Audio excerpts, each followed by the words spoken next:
I'm Brandon, man, and I'm chatting with Stacks. San Antonio is the baddest chapter in the nation.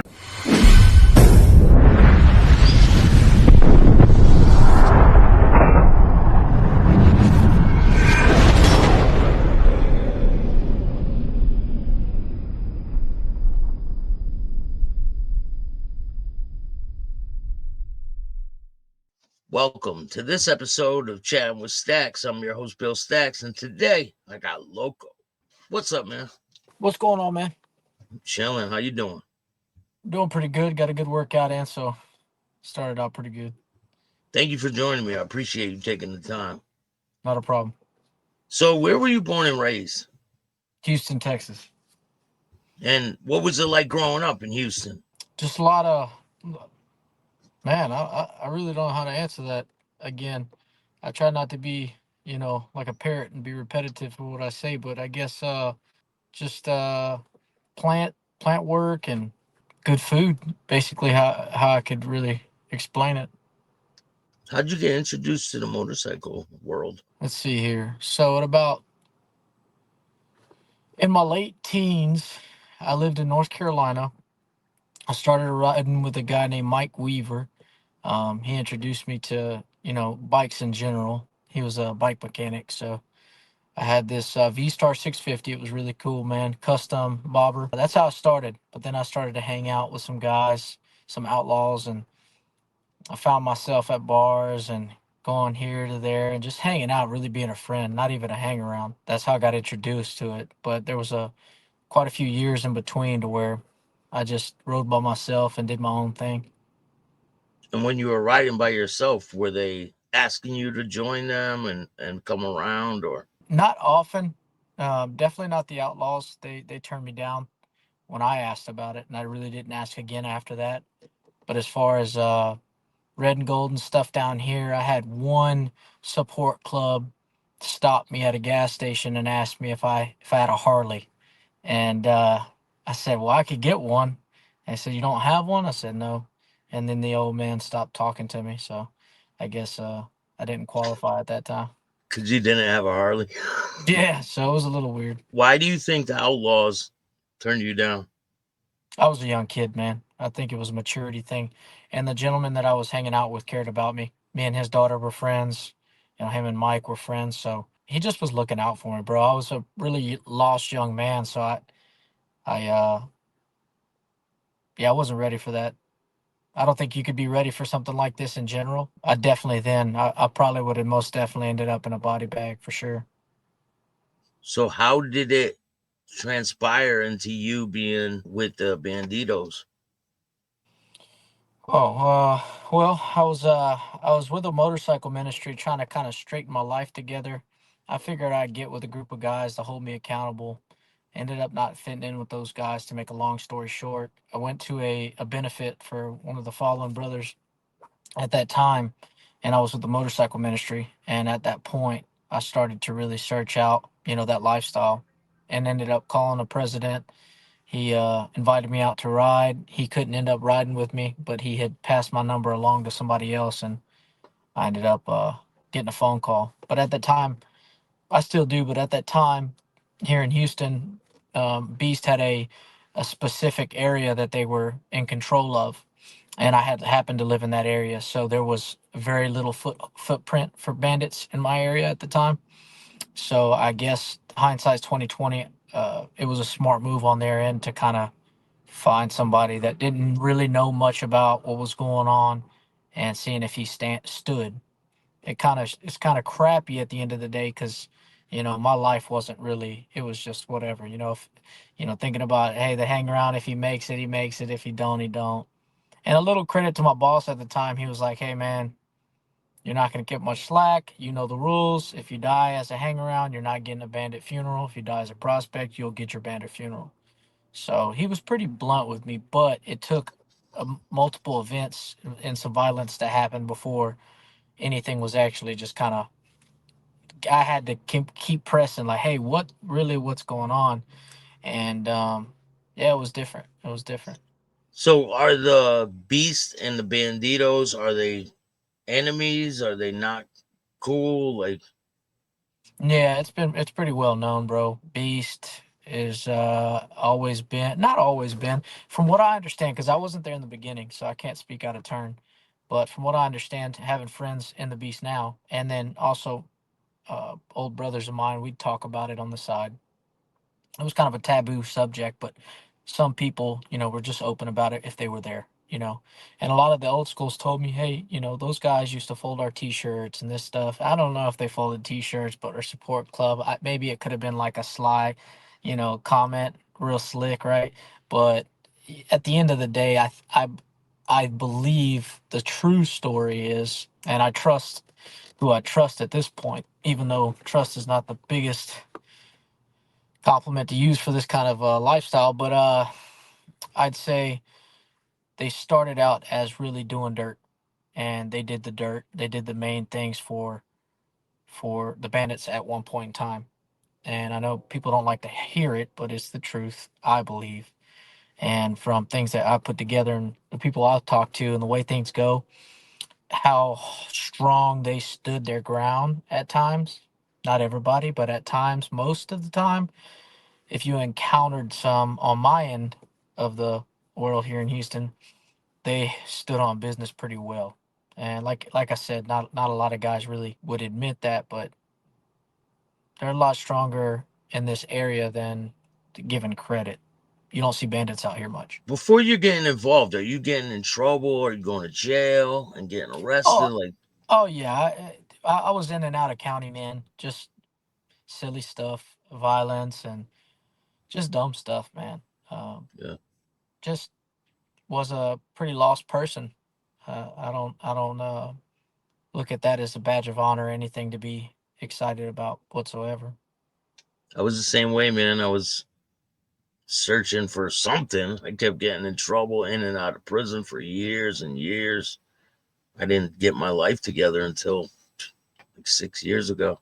It's crazy because I've never spent time in prison. A lot of people have this thought process is, they think prison time and you're automatically some hard guys. Like I've had a lot of friends that did prison time for like money fraud and all kinds of stuff, and they're the softest, most like softest kitten paws, man. So when you take this idea of like everyone who's been to prison or everybody had to do time or not, man, there's some guys out there that are straight laced, go to work, go to church, that'll put them hands on you real quick. Yeah. I mean, listen, the most softest person can go to prison and survive.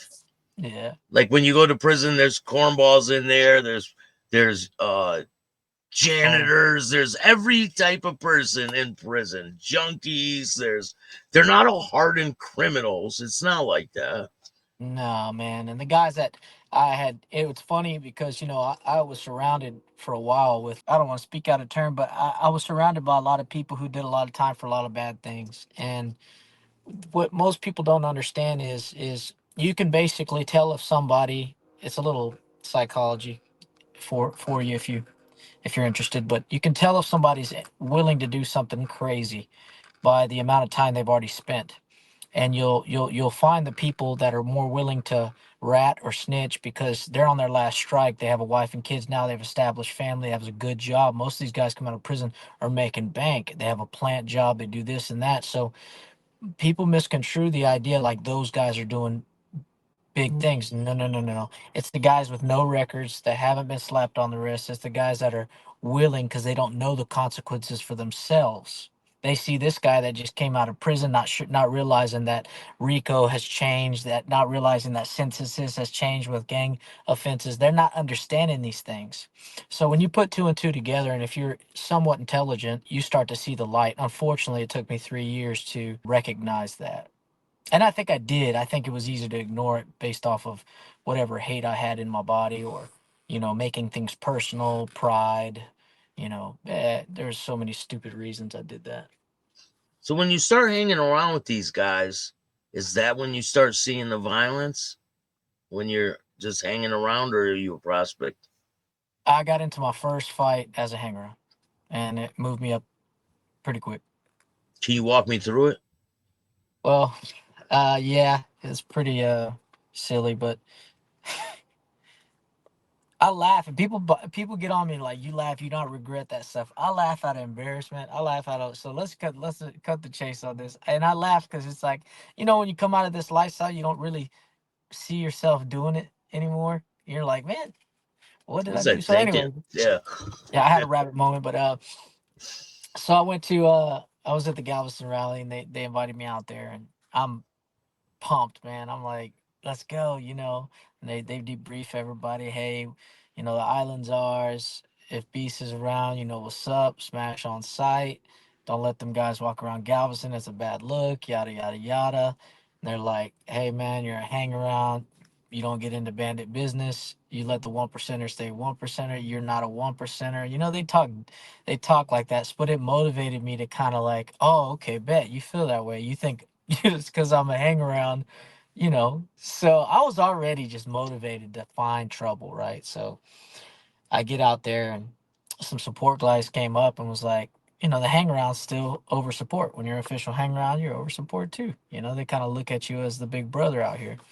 And the support came up said, at that time, I think my nickname, I didn't even have a nickname, bro. And oh, Gundrop. Yeah. So at that time I was Gundrop. And he came up to me and said, Gundrop, you know, we had some beasts walking around in the right in the middle, in the what is that place called? It's just big, long right in Galveston. But anyway, there's this long, kind of like Vegas. There's just this long strip of bikes come up and down it, and it's just main road. Probably 100,000 people there, and this isn't like a joke. This is like a lot, seas of people. Yeah. So I had a mentor of mine in the scene in my chapter. He was an old man, dude. He was like old. I'm talking 60s. And he's been a bandit for a while. And he was my VP at the time. And he was like, what's going on? And I said, well, these guys are saying that some beasts are walking around. Let's go handle it. And he's like, all right, that's cool. Let's go. He enjoyed it. He liked it. And this is an old dude, like old guy, bro. Wrinkles. I love this guy. I love him with all my heart still to this day. But he goes, and one of the support guys that said no, he didn't want to go. He's a bandit now. So I said, all right, guys, y'all come with us. So it was going to be me, a patch holder, a hanger on patch holder, and two support guys. And one of the who's a bandit now said, no, no, no, no, we're good, we're good. And I looked at him and I'm like, wait a second. I'm looking at the cookie. I'm like, all right, whatever. It says support the Bandidos. I'm like, man, hello support, right? So whatever. So he said, forget it. So me and this gentleman walked to a bar down uh again I keep forgetting that little pathway they call it, but The down on strip. the It's on like the a strip. strip, the strip, the Yeah, yeah. strip, the The strip, strip. the Yeah. strip, down the strip, and goes to the bar, and we take a couple shots. He starts buying me Patron shots. It was beautiful, man. We were having a good time, had some lime. Patron shots were chatting it up with the bar ladies, and normally they'll go into a bar and sit around. So we just check out this bar, and we asked uh, the waitress at the time or the bartender if she had seen anybody, and they said, well, they popped up in the back door and they just kind of walked in through here because police were in and out trying to make sure that there was no problem, so they would escort them off the island. Whether that's true or not, I'm not sure. But we're on as we were told, hey, we're gonna try and keep things down. And the cops were always like, hey man, y'all keep it down, y'all keep it down. There was communication there, but there wasn't like friendship. It was like, hey dude, let's start no problems. Don't start any problems. People are here to have a good time. It's a rally. So we're rocking down the strip, and all of a sudden we see a prospect and their president of one of their chapters.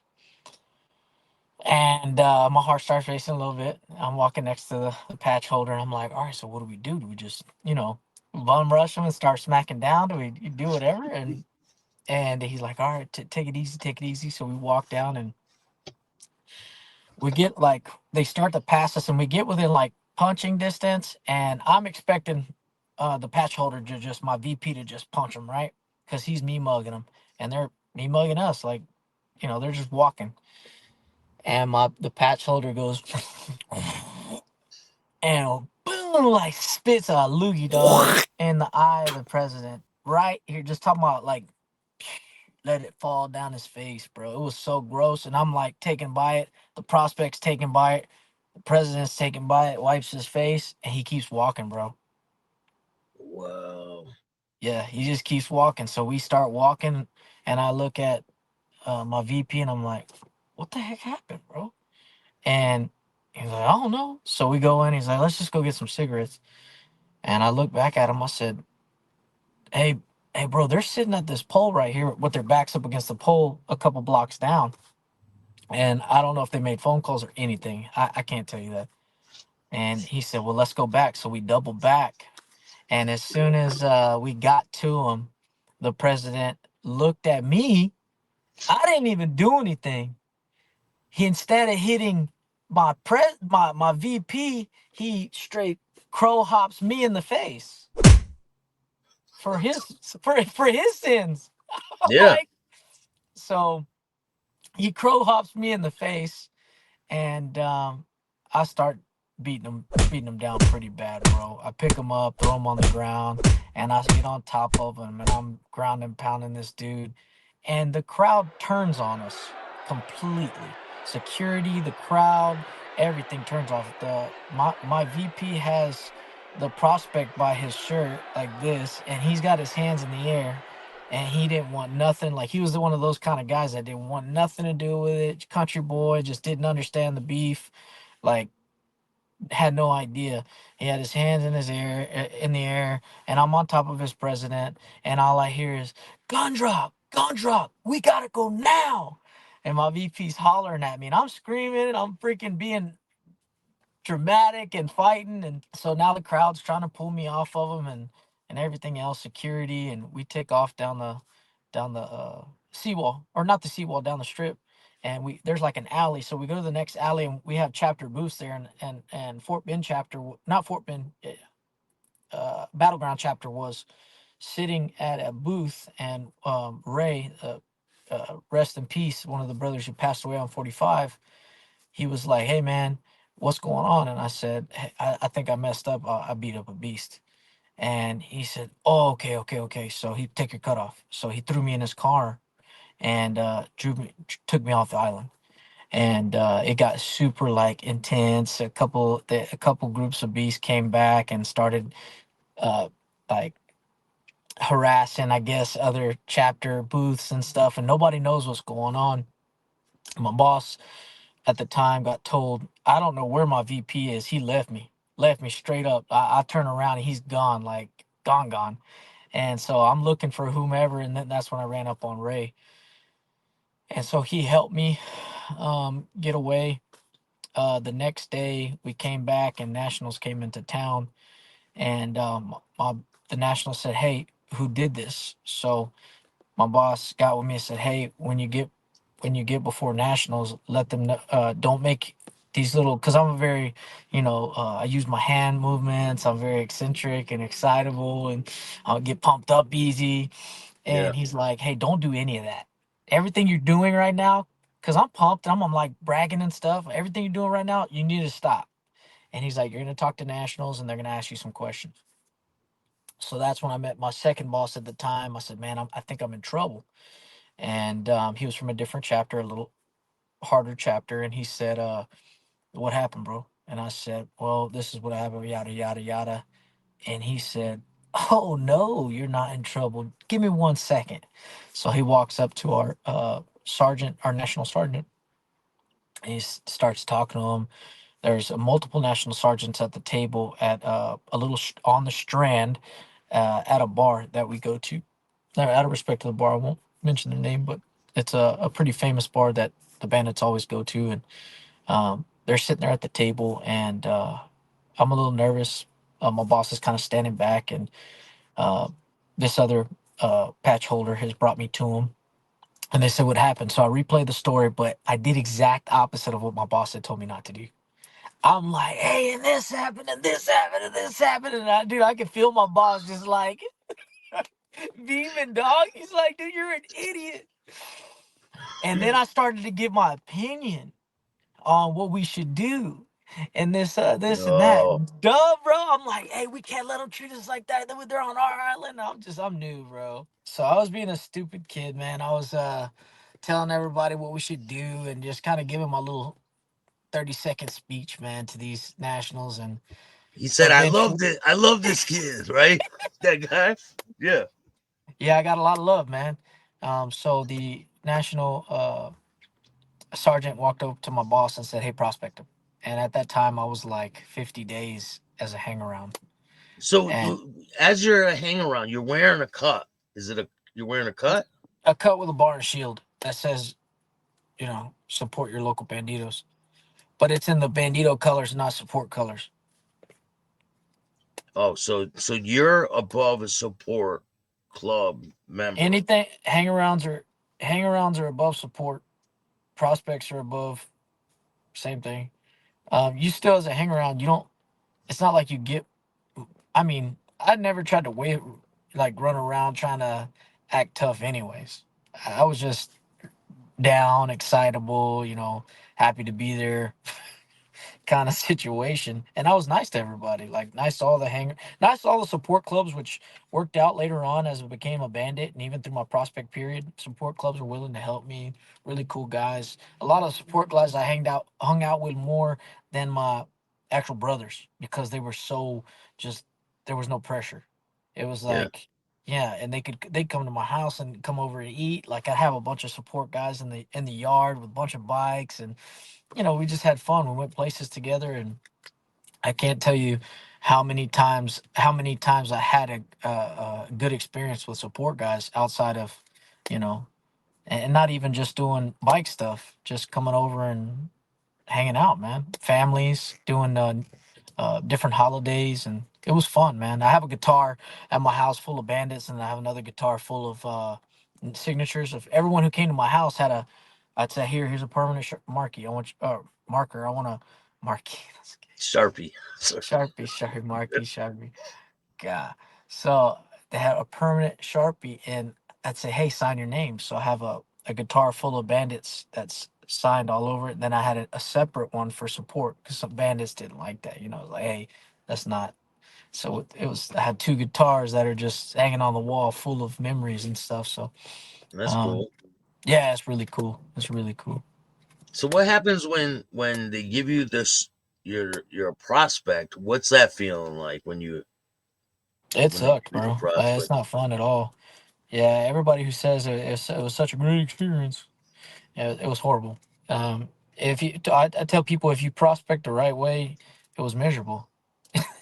That you could turn your phone off and make an excuse. I was at work or I did this and that, but everywhere, anytime, any place, I really sacrificed a lot, and I stupidly, is that a word? Stupidly, Yeah, yeah. yeah, stupidly sacrificed my time for my family to go tend to, man babies.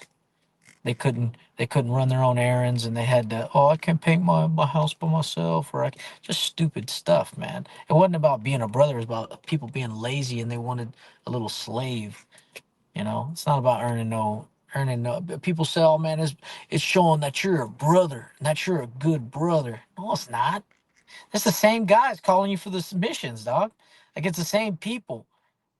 Hey man, can you come help me? It's you fulfilling their duties that they have as a secretary or whatever, and they got to catch up because they're slacking in their own stuff. So they're gonna call you over, and again, it's the same three or four bandits that are calling you over for missions constantly. It's constantly, and you're at their beck and call. And if you say no, you get dotted. So I mean, What's that mean? how Getting could I have dotted. respect? How would you expect me to have respect for something like that? Especially after you step out of it and you look, but you get punched in the face. Where I say we, but not anymore. We were a black eye club. So I'm not sure if anybody else in the 1% world can relate, but um, you were disciplined by your own. You get dotted. You get Can you, punched in. as a prospect, can you fight a full patch member? Are you kidding? In the Hell Hell's no. Angels, you can. Ain't none of that. You fight a full patch member, you're lucky that you make it out of there without something bad happened to you. And people say, "Oh, that's exaggerating. I've never seen that, bro." Some of these guys end up permanently messed up. So you got to just let them punch you in your face and not do anything. Yes, sir. Wow. I don't know if I'd be Somebody able in to the do that. comments tell me I'm lying. I mean, I Please. was involved in a street gang, right? And we used to have something called a bounce. If you did something, you caused an infraction, you used to have to put your arms against the wall and get beat on. And Yes. Yeah, it's really I got to learn how to forgive, and I hold a lot of bitterness because like I've told people before, if imagine knowing that you can destroy somebody that's punching you in the face, and you got to let them do that. Imagine knowing that you can destroy somebody that's punching you in the face, and you got to let them do that. I no, mean, I and we're don't not think I talking can. for some, we're not talking for some, reason that is honorable. We're talking about a dishonor. Let me dishonor you in front of dude. There's guys that got jumped, stomped, and put back to prospect, and then we're calling them brother in 6 more months. Like, bro, do you know that you not only did you create the worst memory and betrayal in this man's mind? Like I said, man, if you think that guy gets pinched doing some dirt and he don't remember that, you're tripping. You're tripping. Oh, well, that's not loyalty. That's not. Was it loyalty when you were kicking this man in his face?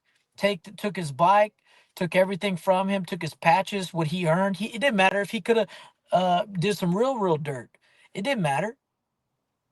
That didn't mean you were Wow. bulletproof. One of our dead brothers, Tigger, he got dotted more than anybody in the club, and he's got 3 bodies underneath him. He's dead. Walk me through someone getting punched in the face. Well, I can walk you through my experience. Yeah, let me I hear. mean, I can't Let me really walk hear. you through anybody else's. So I had a big dumb sergeant. This dude was like extremely stupid, and he was extremely just like he was soft as kitten paws, dog. No scary in him whatsoever. The dude was a straight up punk, and he had this mean persona everywhere he went. He was always and he took the stuff too seriously, bro. Way too seriously. Like everywhere, it didn't matter. We were at Walmart, we could be checking out, and just me mugging everybody. That kind of cat. And I'm like, anyway. So he held his title. He was the sergeant. He held his title over everybody's heads, at least in the chapter. He'd throw temper tantrums and cry and moan and complain when his bike would break down because he'd never buy a dang new bike. He always would be. He's one of them cats that, oh yeah, I just gotta fix it. He'd spend money on stupid crap and always needing cash. Just like there's so many complaints I had about this dude. When he actually had to hit me, it was that much more embarrassing for me. Like it was that much more. All that compiled up. So one day I called one of the presidents, his daddy, one of the presidents of one of the a notorious chapter. His dad was a federal informant. So when that news got told to me by a national that I became friends with that left the club, I called one of my brothers and I was like, "Hey man, we got to stop talking to this cat. His daddy was an informant." And I'm like, and he's like, "Oh, for real? Who'd you hear that from?" And I'm like, our, our ex national, because he was my neighbor. We were like physical neighbors, and we were close. He was like, "All right, well, I want to talk to him too." So I got them in or I kind of got them in contact. And um, what I didn't know that guy that I had told that to, I went and told on me. So my own people kind of snitched on me the month. You do things to get a little higher up, and he did me dirty, bro. And it came out. And I called that president like a man, and I was like, "Hey, man, I ain't gonna lie. I got a lot to lose. Are you an informant?" I just straight up called him like that. And he smiled. He was on FaceTime, and he smiled and said, "No, man, we're gonna figure this out." So I get a phone call saying, "Hey, man, don't show up to this card game. You're gonna get beat down." And I was like, "What? I'm a full patch member." He said, "Don't come on. I'm full patch, full But patch." now, as a full patch, can you fight a full patch member?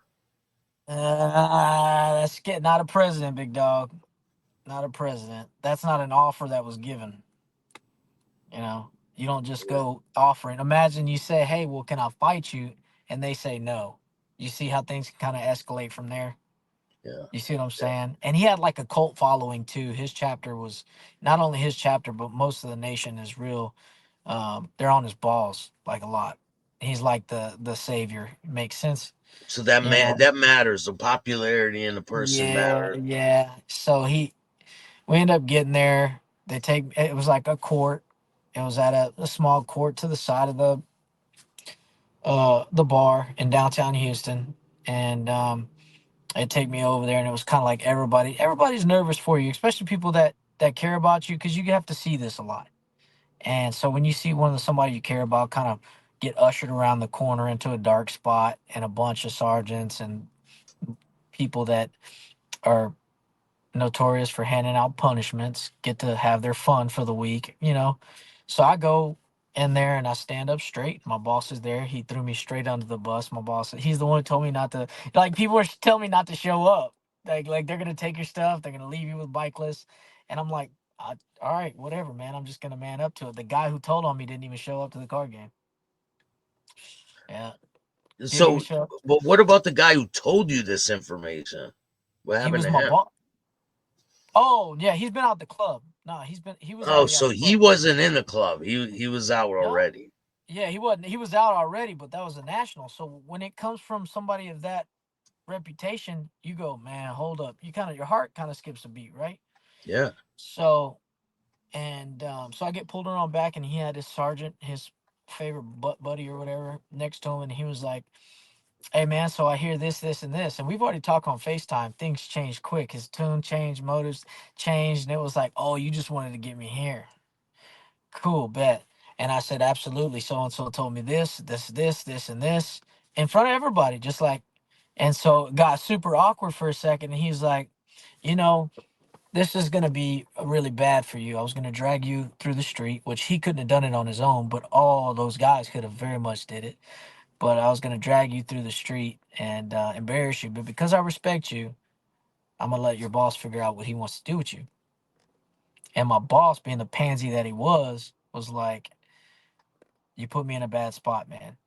And I was like, do whatever you got to do. I'm pissed, bro. I'm embarrassed, pissed, shook up. So the punishment was handed down. He said, hey, we're going to just appease them. You're just going to have to take a dot. Well, I'm like, all right, cool. All right. My sergeant comes over. We go behind the dumpster. Everybody's still watching. I have to get my punishment. We go behind a dumpster so the camera doesn't catch it, like a brick wall dumpster area where the cars were parked. And he's looking at me and, all right, you ready? You ready? Don't move. Don't move. I'm like, shut up and just hit me. We're brothers at this time, right? Shut up and just hit me. So he cocks back and he punched me in the face.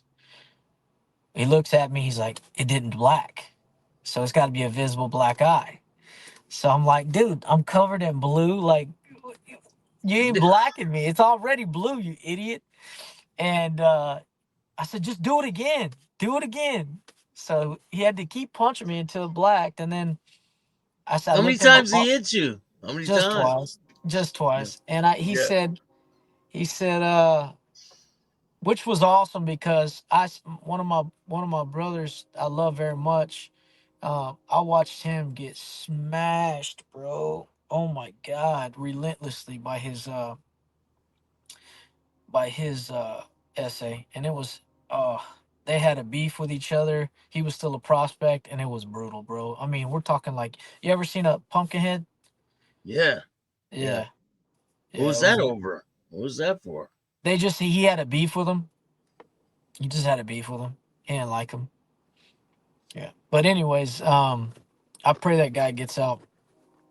He's definitely being screwed over. But anyways, so so he he got his black eye or whatever, and I told the chapter that he hit like he hit like a girl and this and that. So they were talking about taking my patches and all this other stuff. So compiling the problems, reprospecting me, and I'm just trying to keep my manhood intact. Like, what else you want me to do? Cry? Yeah. You What want are me you to? thinking at this point? Are you thinking if they take my patches, fuck this? Like, I'm thinking, to say that you don't think violence towards your brother when something that like that happens is a lie. You think really bad things. You think really bad things, and at the end of the day, making sure this thing's charged. Hold up. You think really, really bad things, and I had already told my wife, well, she was a PBOL at the time, and I told her, I said, baby, we had our things set up to where if things went south and my bike was taken, that hey, this is where I'm at, this is where I'm going. Hey, just this was the last place you seen me. Just covering your. But the place that they had the card game was so public, it'd have been hard for anything like putting me in the grave would have been. And it wasn't even to that point. It was just like, hey, we're gonna teach him a lesson, kind of thing. And so I was spared at that moment, which I'm thankful for, because things could have been really bad for me, and we wouldn't have be talking the same way. So something drastic would have happened. But there had been multiple occasions like this that happened in the past that would drive people to the beast, you know. And a lot of cats, they don't understand the reality of it, and they think, oh, this is a fairy tale, this, that, and the other. I mean, oh, whatever, whatever. I Doesn't mean, sound like one to me. if you want to experience it for yourself, go. Yeah, I mean, this is the problem. Like most of these people that have these comments that are sideways, all they're gonna have to do is meet these guys one time and realize they're garbage. One time, because most of these cats swing their thing around acting like the cock of the walk anyway. So it's gonna turn off 99.9% of people first day. So just to get past this point, then to get hit, and then to be a bandit and still get hit. I don't know how many brothers that I seen that were 10 years plus in the club be a prospect all over again. Then you just take their Presidents. patch and make them a They take prop.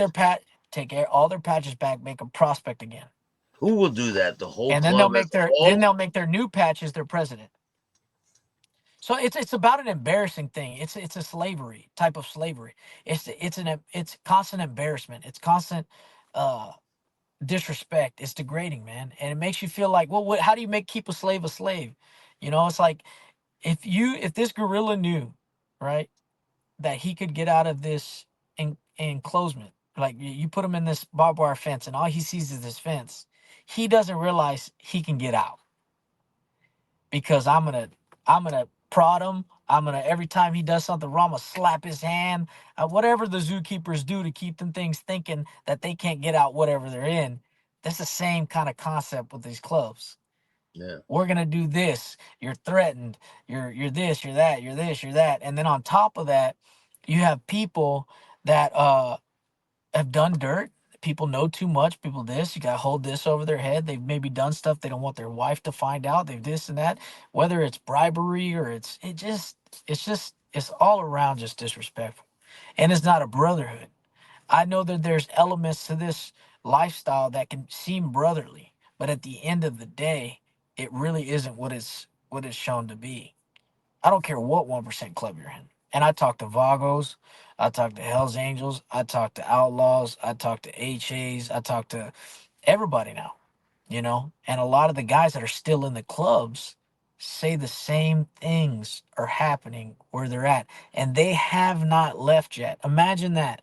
Knowing everything I'm telling you, saying, hey, bro, I understand. This is what I've been through too, and relating to that and still being stuck in a mindset to where you can't leave.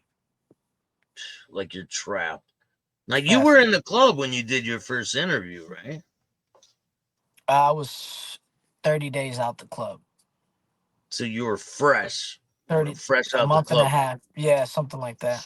When you're prospecting, are there other signs that things aren't going to be what they're cracked up to be? Like, The whole time you go, are they yeah. being disrespectful to you while you're prospecting too? Yeah, bro. Yeah. Yeah. It's like an extreme, it's a violent type of hazing. If I can, it's like this college frat hazing turned up to this really weird cynical level, to where you're constantly being degraded and humiliated. My former club, the way they used to put due process prospects, and a lot of people don't know this, but maybe you can understand where these morons are coming from, is they used to all take a big shit in these buckets, in these big tubs, water trough tubs, and every member, full patch member, would piss and shit inside these tubs, and in order to patch in, you have to be submerged inside the member's shit and piss.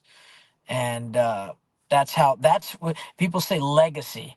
Oh, you're ruining the legacy. You're trying to defame the legacy. I mean, let's talk about what legacy we're talking about here. You submerged your own family and your friends supposedly in piss and shit so that you can earn the patch that'll never jump off its back to help you in a fight. I've never seen that fat Mexican help me at all. It didn't jump. Man, this got a sword and a gun back there, and it didn't do shit for me. Excuse my French, but this is where we're at because I've dealt with a lot of ignorant people over the last few months when it comes to Sosa's interview and everything else. They want to be bad and they want to be this. 90% of the people that are probably going to comment that were my brothers at one point, they're not about none of that business. None of it. Their only claim to fame is what they're about to do in these comments. Their only claim to fame is the TikTok accounts and Instagram accounts when they're like, always riding, never hiding. You were never riding. You were never about that business, bro. You were I think never about it's that business. a reputation thing. Of You what? know, Who it's cares now? perspective. It's perspective on what other people think it is, Yeah, but you know the truth. You yeah. know, Me and them. Me and them know the truth. Me and them know the truth. I rode all this entire United States on my motorcycle by myself. Cause guess what? When you call a brother, your brother to come ride with you, oh man, I gotta shut your mouth. yeah. And I What didn't. other type of treachery have you seen being in this club? Like, has there What? been times when you needed people and you were involved with something and they Oh didn't show yeah, up? Like, man. Look. I know what you're alluding to, but yeah, man. So, uh, me and me and Mikey Cup had an issue at Harley Davidson, and he didn't cause the issue. Mikey is the founder of Beast, right? And we didn't have. He didn't have an issue when I walked in. I had the issue. I wanted to make a scene. I wanted to beat him up and get mine, right? And embarrass him because there was a story that I was told that Mikey walked in on our national president at a Harley. And you can look it up for yourselves if people could do their own research. And that president of our club or VP or whomever caught P and ran out the back door. Yeah, they pulled up on him, said, "Hey, we're fighting one on one. Mikey did this, and this is verifiable from brothers all over the place." And our guy caught P and ran out the back from Mikey. That's just the truth. So I was told this from hang around on up. So whenever I had my chance, I wasn't leaving. You could yeah, have me. yeah, I'm gonna fix this, right? I was trying to fix this. I was trying to make myself known. I was being ignorant and stupid. Nothing that I suggest for anybody to do. I was being a fool. Why would I? Please don't get me started on why would I lose my life for such a irrational, ridiculous lifestyle that makes zero sense and benefits zero people on the planet. There is no benefit to these kind of lifestyles. I don't care what gang you're in. There's nothing you can tell me that's gonna make me believe that it's worth it. Make sense? 100%. So I go inside. And Mikey's with two people. He was with a patch holder and I believe a prospect. I'm not sure. Patch holder for sure. They're in their cuts. And Mikey, on his cut, I noticed it said chaplain. Like it says chaplain on it, you know? And I'm like, this guy's the national, president, founder. It says chaplain. And he had just got released from prison not too long ago. So when I got in there and the Harley guy was telling me not to come in, and I was like, no. I got on my bike, got off my bike, ran into the store. So I beelined it to him, and they went, and Harley started hollering at me, you know. And if they don't, no one believes it. Call Harley. You know what I mean? Call Mikey. Call him. Ask him, hey, this little dude. Call the feds. Everybody knows about it. So it was stupid. It was so everybody knows about it, and everybody was there except my brothers. You know what I'm saying? So it was like, the only person that was with me was a brother I prospected with, and he stood on business right there next to me when he showed up, and he showed up after the fact. Prospect. Oh, so it Oh, already this was my whatever. brother of all brothers, and a support guy just so happened to be in the other room when Mikey was making a phone call to all his guys. His guys did show up, but in Mikey's defense, he came up to shake my hand. He wanted to shake my hand and be cool. And like, if you don't call, I won't call. To my defense, he had already called. That was the only say I like. I'm giving this cat props, but he said, "Hey, if you don't call, I don't call." I But he believe already called. But he already called. I believe he already called because those guys showed up like really quick. So it just didn't add up. I can't call him a liar, but I will say I get a lot like he was the bigger man. I'm like, man, y'all don't know this guy. He's smart. This is Maybe he had that alert button. Like, farts. Fights aren't fair in the in the underworld. You don't just no. and you don't give yourself up like that. But I had made my phone call, but I'm pacing back and forth. People are coming in. Other patch holders, other support clubs are coming in to help them. So what And happens when they come in? What happens with you? What do you do? I'm going back and forth, talking smack. I'm waiting, waiting. I only had a revolver on me at the time, so I would. He had already left. I'm cussing him. I'm cussing him. Um, he's standing there just looking at me like I'm dumb. And he's hollering, I already did time for this because I'm screaming, you killed my brothers. And I said, don't come. You come. I told him, don't come close because that three guys at first. I said, don't come close to me, Mikey. Better stay the F back, this, that, and the other. Yep. The only advice I got from my club was make sure if you got to shoot somebody, the cameras can see you. So, but What? if I see if I would have shot him like an idiot, we both know they'd have just killed me. I mean, what 100%. Yeah. you had all these dudes in here. What am I gonna do? All right, we're going together. I don't want to die with you. But what do you do in that position? For number one, I put myself in that position. Number two, I realized a lot that day. Number three, dude, I had brothers that were like, I said, where the f were you? That were in my area. Man, we were on the bridge. I had a sniper rifle. I was looking. I was waiting. No, you weren't. What is this? Like, am I talking to my grandpa with these tall tales right now? On the bridge? What do you eat? Oh, No. the overpass, you mean? The little overpass with a sniper rifle? Man, you're an idiot if you think I believe that crap. Absolute stupidity. And the support guy there, I said, you got anything on you? No, no. But he stood, it was just me, a prospect, which was my best friend, and a support guy. And that they we just the support guy's still in. My old friend, he's still in. The one I was telling Sosa gave me the boots. Mm-hmm. That dude showed up. We got into so much together, bro. You would not believe the first time we ever had any issues when it was relating to shootings and stuff like that. He was there with me. He wouldn't leave me. He would not leave my side on bikes. Uh, it was very intense. He would not leave my side, man. I love him too much to say his name, but I miss you if you're listening, brother. Yeah, he knows you're talking about him, Yeah, right? Yeah. yeah. Everybody does. I promise you that. So We were inseparable, bro. I've heard you in other interviews talk about a lot of your brothers were getting killed throughout this time from you prospecting, throughout getting your patch. How did those transpire? What was it like the first time something like that happens? The first time was three people in one hour. So I don't. It was all the guy Ray that I told you picked me up when I got into the fight in Galveston. He died in the same hour.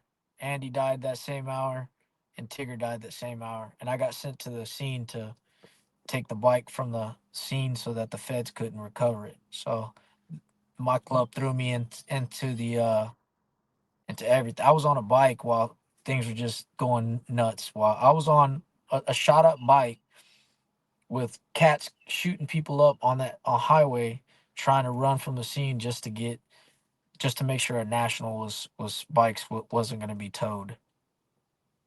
Wow. Yeah, So they were on their I'm bikes and they grieving. got I'm grieving and doing things for these morons. And so they, after this is the crazy one of the national. So the Tigger gave his life to save our national sergeant. Tigger gave his life. Please put this out there, bro. Tigger died. He took all the bullets from my national, all of them. And I went to my national's house. I took the bike from the scene and brought the bike back to my national. He died for you. You ran. I found that bike 2 blocks down the road from my dead brother's body. And when I got to your house, you told me yourself, don't ever think you can win when there's a car behind you shooting at you. Run. You told me that. You told me that. You know who you are. You a punk. Tigger died in vain. Tigger died in vain. Yes, sir. And took every single bullet for that national. Every single bullet. This is what I mean, bro. This isn't a love thing. This is you love, you get taken from you. You give, and more has been taken from you. Up until your actual life is taken, and then you have jokes and everything else. Everybody will tell stories about you. And he just had a daughter. He just had a daughter. He just had a daughter. I just had an opportunity to talk to him about Jesus. And all this big Santa Muerte thing is big in that culture. I don't get down with that, bro. You want to die? You want to die? You worship in death, but you don't want to die? I don't understand how this makes sense. You all are tough. My brother wasn't tough when he was dying. He was crying out, bro. He wanted help. He called his chapter boss, who ended up being my boss, on the phone on the middle of the highway. He lived for multiple hours afterwards, died after the surgery. So many rounds in his back for a brother that left him there to die and never to see him again. And then left and was at a funeral, had his feet up on a fire, laughing and telling stories. I was there, brother. I was there in his face. This national straight up told me, hey, man, look at my heel. You see a bullet graze my heel? There wasn't no damn bullet in your heel, boy. One bullet hit his exhaust pipe. One bullet hit his exhaust pipe, bro. I rode that bike twice. Ain't nothing wrong with that bike. My other brother's body is riddled with bullets. Let's be real. And the story he told me straight up, bro, was, oh, well, the homies, first it was the homies, then it was the beast. The homies did this, the beast did this, the homies did that. Oh, get your story straight. You're national, so you ain't really about to tell the truth to me. But the supposed Tigger went back and seen the car, because when you're with a national, with your boss, if a car pulls up, rolls down the windows, you go back and your boss gets away.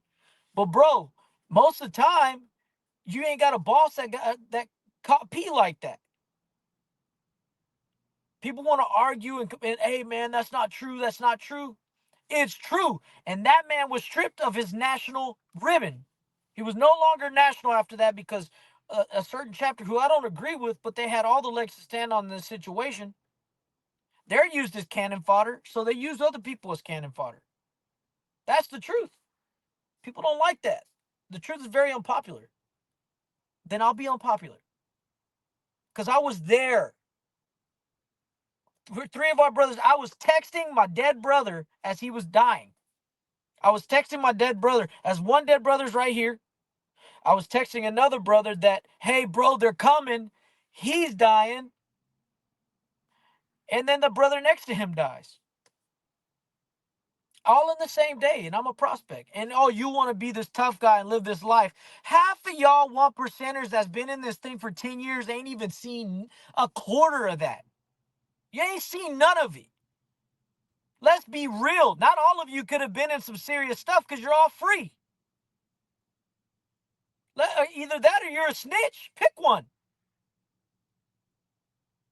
You ain't all been in shootouts. You ain't all been in this whole lifestyle. Y'all are liars and fakes and phonies.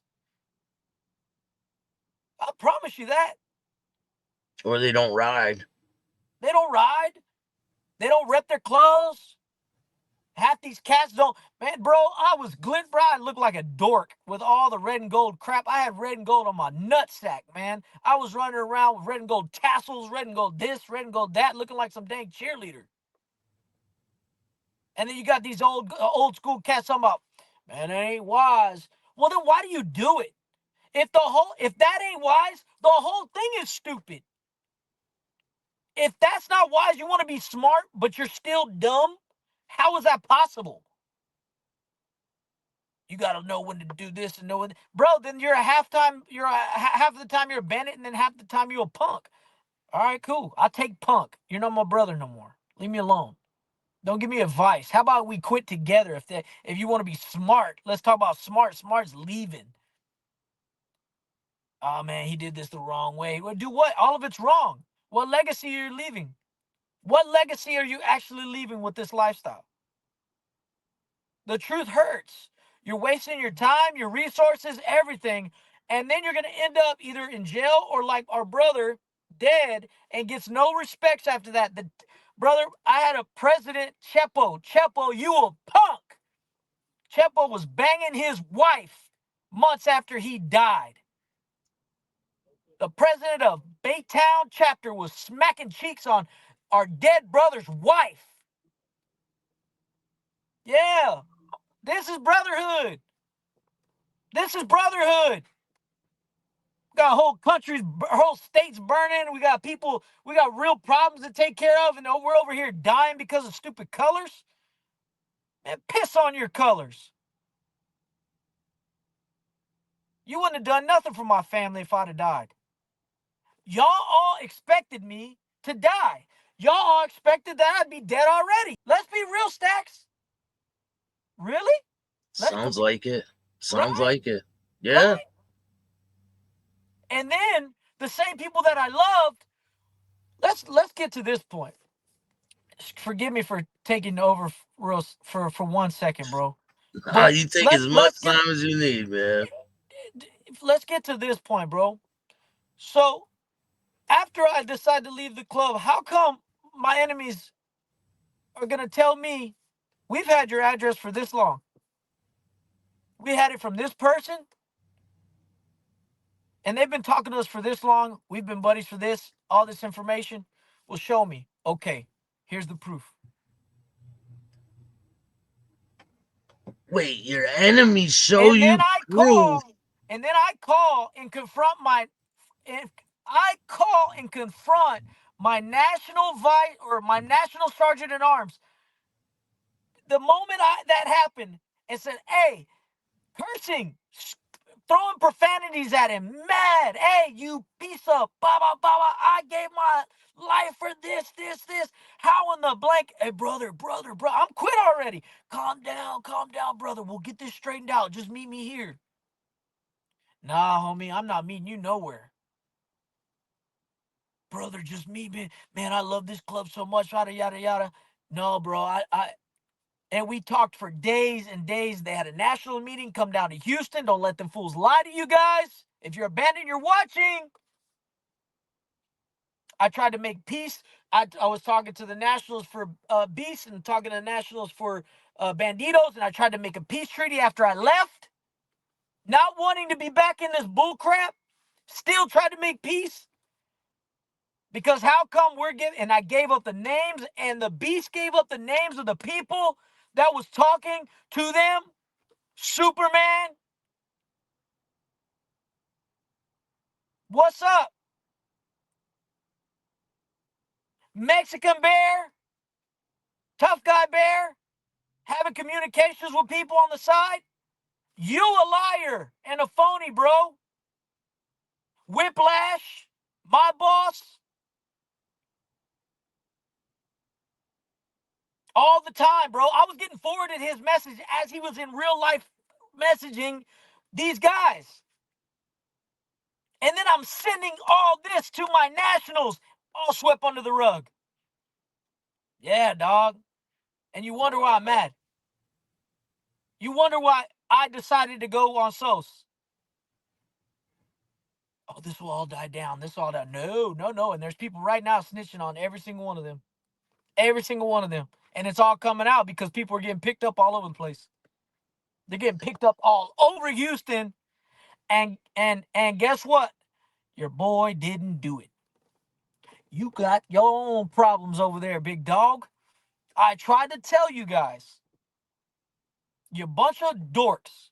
to leave the stupid lifestyle, save what and salvage what you can with your life, and give this stupidity up. If you don't want to come to Jesus, you don't have to, bro. This is a choice. I'm not going to preach to you. Let me be real with you. Even if you don't change your life and go to Christ, you still got consequences here on earth that you got to face. That's it. All this, I'm tired of trying to be sweet about this. The reality is if you're in this lifestyle, you think you're going to keep doing the same things and it not be tragedy at the end of the day. All for what? What clout do you get? Half the girls that like these bikers or this lifestyle been ran through by everybody and their mama. Why? This ain't like some new thing. You ain't Sons of Anarchy. That's an actor. That's an actor with millions of dollars. That's what they want. They don't want you, homie. You can't even pay your bike note. That's the truth. Bro, forget these mugs, man. How did you even Mugs. end up getting in communication with the people I who had? called the tattoo shop that the wife had worked at because for whatever reason, I found myself knowing a lot about this gentleman, and it was my job to make sure this gentleman's life was just horrible, right? And he knew me very well. I knew him very well, and I knew what was going to happen to him pretty soon, and what could have happened to him many times before that. So I gave him information about himself, and he listened, and I love that brother with all my heart, and I forgive him, and I'm glad he's still alive, and he just quit the club 2 or 3 days ago. Wow. So he was on the other side, and you guys were like head to head. Very much so. It was one of you guys were going to end up dead, Very much so. or both of you. Probably. If it wasn't somebody, it'd be somebody right after me. And he ended up, I ended up telling him a place that was gonna um, get him in trouble, and that place ended up getting shot up that next couple days later, and we ended up continuing talking then, then, then on.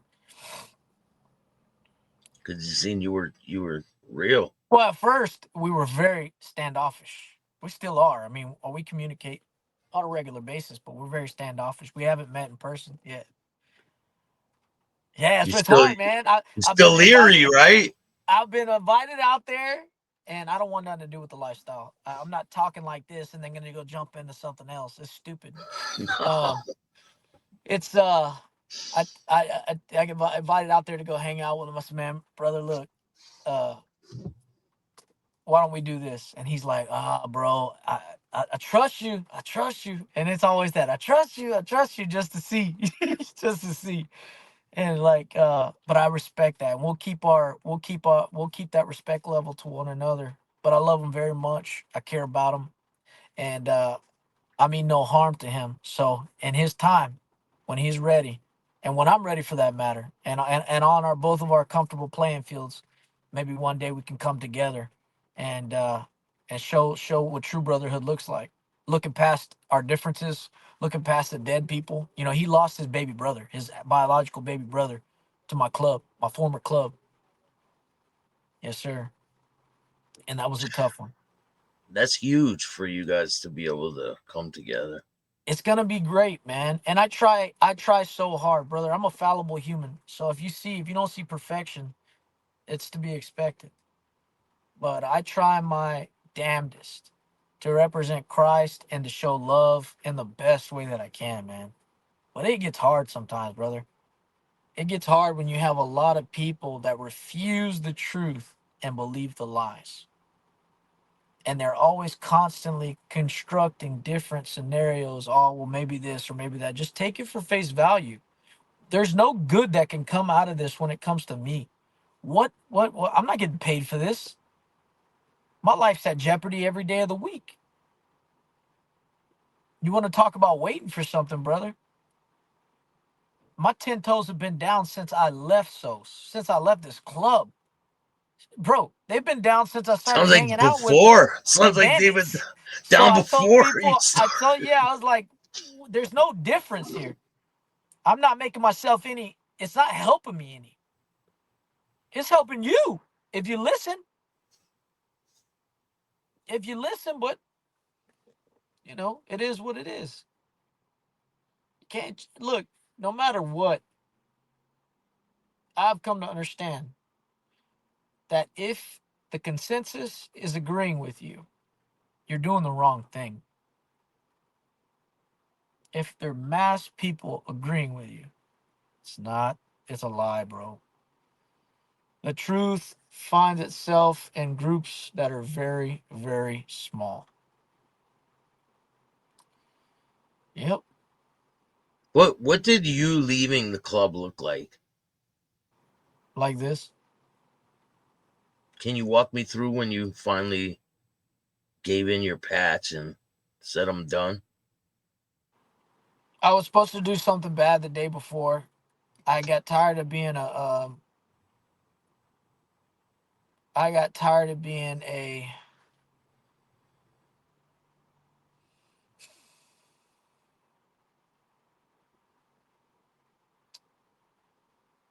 crash dummy. I always, hey, we'll never do this. You'll never do this. You'll never do this. You'll never do this. And then, um, I find myself when I said no, because I called the older brother and asked him, and that's when he asked me if it's God or the club, and I said God.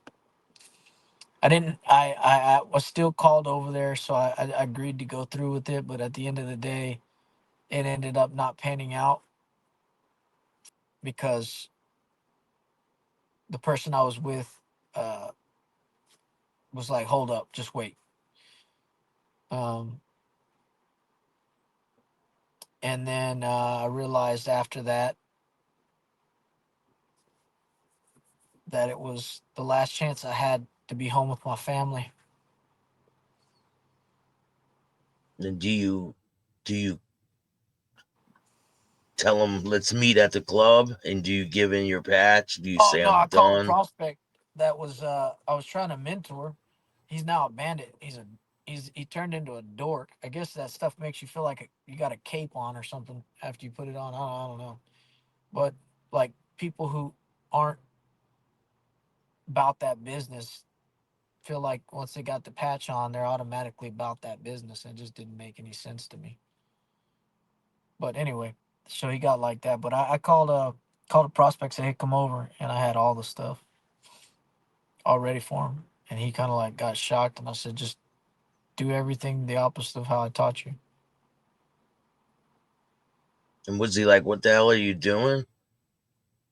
Yeah, no, he couldn't. I mean, what was he going to speak to me? He wasn't going to. I mean, I wasn't like a known person to where you could speak to me sideways. It wasn't like that. I Yeah. wasn't constantly being disrespected, but no matter what people said, most of the people you're around just tolerate you, bro. Like I was a very tolerated person. That's about all. They knew I was real. I'd pop off for this, that, or the other. They knew I had a temper. They knew I was a loose cannon. So I think I was more annoying to anybody than actually really anything. So I didn't follow instructions. Let's just say that very well.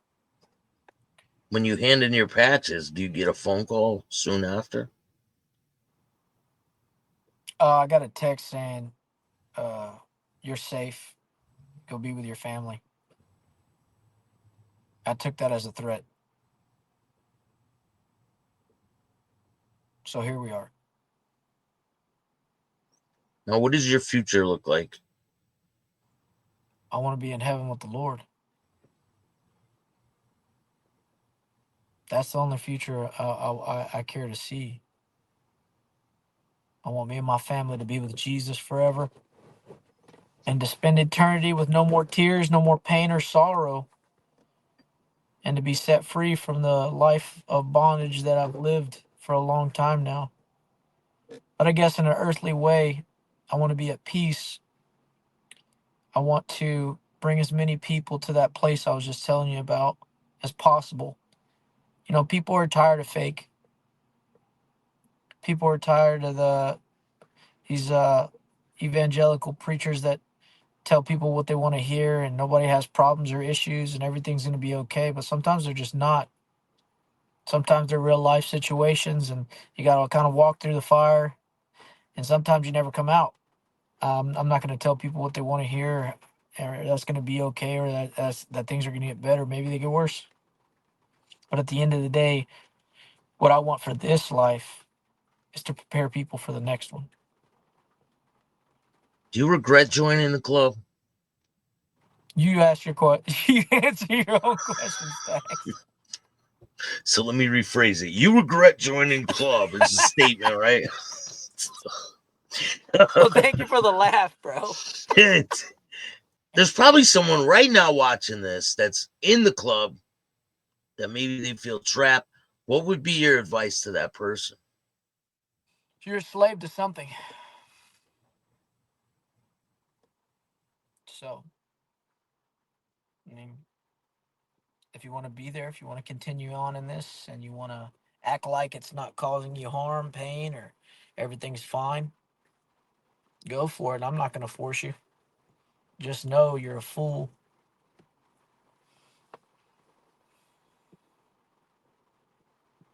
And how would you suggest someone that's in the club, if they want to get out, what would be the best way for them to get out?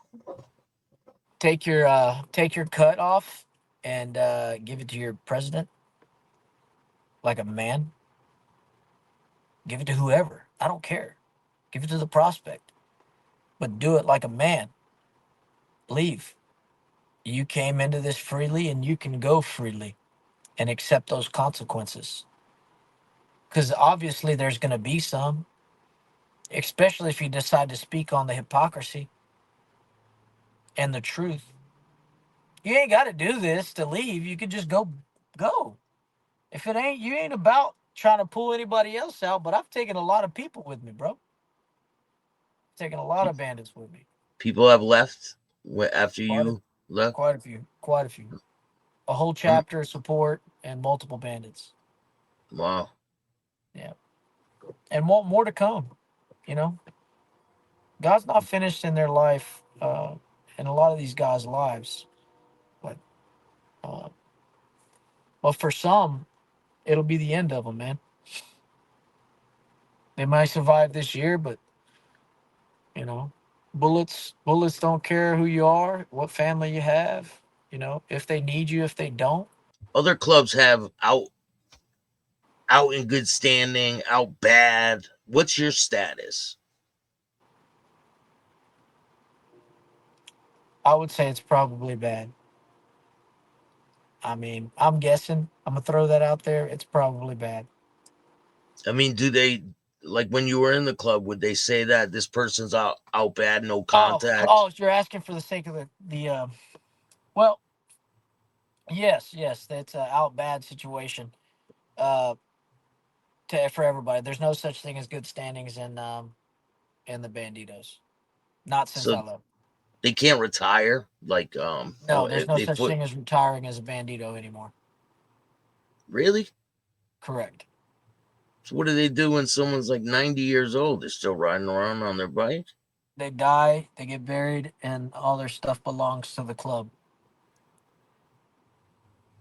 Like when you're in the club, do you sign your bike to the club? Can they take your bike? Correct. Did they take your bike? No. So they don't take everyone's bike, right? Well, if you want to give them to them, you can.